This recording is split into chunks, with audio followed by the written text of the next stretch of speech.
Hi garden friends, welcome to the channel. I'm Era and this is Gardening on Purpose. If you're new here, welcome. And if you're a subscriber, welcome back. Thank you so much for taking the time to watch my video. I garden in Georgia, Zone 8A, where I do gardening related videos. It is Monday, and although I usually do a plant of the week on Mondays, I'm actually going to be doing a garden walkabout today because I didn't get around to doing it yesterday. And you know I usually do the garden walkabout on Sundays. And I will choose a plant later on in the week to name plant of the week as usual. But for today, I just want to show you what the garden is looking like, what I've been up to, and anything else I feel like you'd be interested to know. So let's get started. Generally, guys, the garden looks good. You know, this is what my garden usually looks like at this time of the year. Anything that was really damaged from that cold, I cut it back. So, for example, the rose, the knockout rose, this guy wasn't looking too great, so I cut it back 18 inches. Did the same thing with the Mexican petunia. So the Mexican petunia is a zone 8A plant, and I cut that back down to 18 inches, right? Did the same thing with this other petite knockout rose here, right? So that's pretty much it. Anybody else that you're seeing on the screen right here, they actually are very hardy. So they weren't affected too much by the freeze. Butterfly bushes, you know, especially those are hardy from zones 5. So they are quite fine. But I don't cut things all the way down now. I wait until probably March to do that final hard cut. But you know, I just shape things up now, but I don't cut them all the way down. Not sure if you guys got around to seeing a short of mine I had put up from Lowe's showing that they had all their bulbs, all their spring blooming bulbs were on clearance, 50% off. And although I don't usually buy clearance bulbs, I just picked these up because I couldn't pass up the price, right?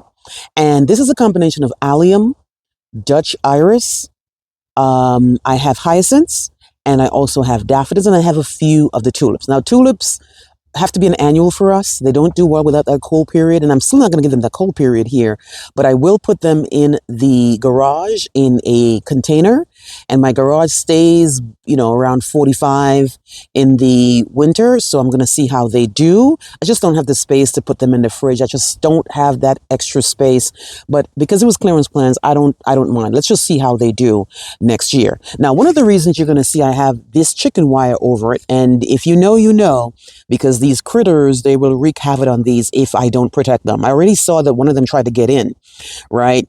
The chipmunks and the squirrels, they love these things, except for the daffodils. They will mess with everything else. And even with the allium, even though people say, you know, the allium bulbs, they don't like it because it's onion. I've seen that they try to dig into the alliums. But in any case, that's why that chicken wire is here. Right there. So I'll definitely keep you guys updated to how these guys do in the spring. So this area here looks a little bit more open than usual, and that's because I finally removed that little garden bed that was right there. And it was, remember I told you it was too close to the entrance or the opening of the septic tank. So I wanted to move it. Because I want the guys, when they come and service the septic tank, to be always able to just freely move around. I don't want any problems. I don't want anybody damaging my plants or complaining about anything. So I just moved it out the way, right? So it's a little bit more open right here. So what was in that bed was my diamond spire. So I already moved the diamond spires, and they're in this bed now. So these are the two diamond spires right there. And then the other guy is right there. Right?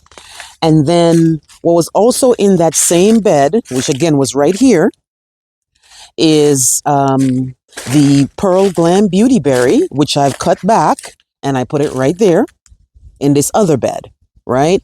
And then I also had a couple of the Encore azaleas that I moved to somewhere else. Now I already moved the rocks and I moved them in the front, and I'll show you them later. I still have 3 rocks here that I need to know what to do with. But right now it's a little bit more open, a little bit more free to move around.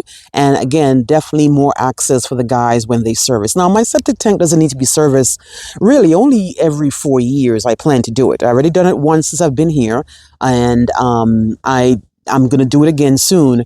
So yeah, this is what this area is looking like. So I actually went back and picked up a few more pansies.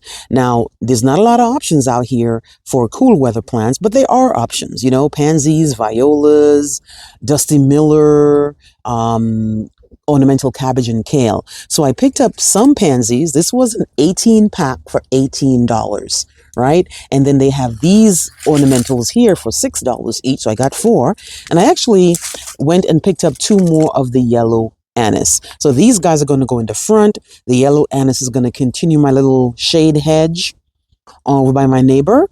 So this is the most recent things I've purchased. Usually I have a separate video for what I've purchased, but there's not much going on in the purchase, the purchase realm, but this is all I have this week. I also bought these lights. These are solar lights that I bought that I put on a shepherd's hook, and I have them mostly in my foundation bed in the back, just to give a little bit of oomph in the garden. It gets darker earlier these days, so, just something to give the garden some light, around 5:30, 6, 7, right? So that's what it looks like right here. And it's on this shepherd hook. And I have some ones that are, so this one is like, I think it's 5 feet. And then the other shepherd's hook are 3 feet, right? So there's one right here. And then I have a little one right there, and then they're all going up this way. I also bought the ones that you can stick in the ground. So not only you get the light height, you get it underground right here. And again, these are all white lights, so they look really, really nice bouncing off of the brick house. Now, they weren't expensive. I bought like a 16 pack for $30, and that's around the price for them. And it's just something to give the garden something else other than flower power. So still no improvement on the Edgeworthia, guys. Remember I told you I had forgotten to protect this guy. It was a newly planted Zone 8A plant, and I was running around doing all kinds of stuff and totally forgot to protect this guy.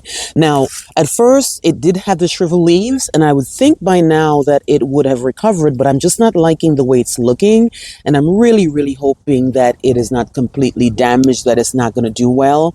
But still no improvement. Now, I bought this the same time I bought the Daphne Adora, and surprisingly, the Daphne Adora was quite fine. But this guy here, I'm just not liking what it's looking like, even after that freeze, which is over a week and a half ago. Let me know if you have Edgeworthia in your yard. These are also known as paper bush, and if it, how it does in your yard.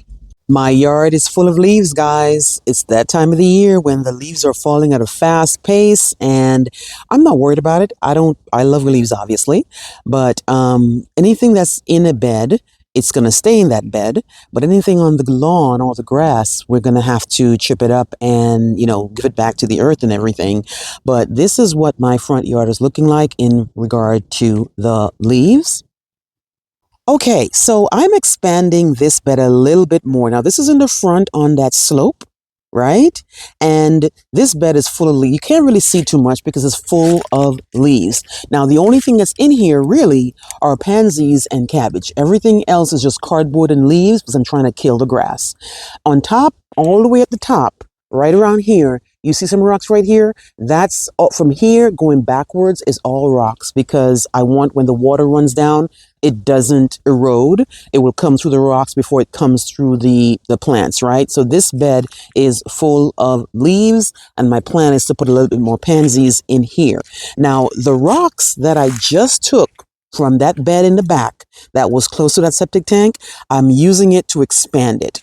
Now, initially, the bed stopped here, right there. So from this rock going that way is from that bed in the back, right? Once I do that, this bed will get expanded, and this will still be on a slope, but at least it won't be waterlogged, right? Now, this tree will get cut down, hopefully in the next 2 weeks, and that will open me up for more plants. But yeah, guys, this bed is full of leaves. We need to get around to blowing these things, because you definitely don't want, you want leaves in the bed to, to help with insulation and stuff, but too many leaves is not a good thing. But this is what it's looking like right now in the front, trying to define this bed.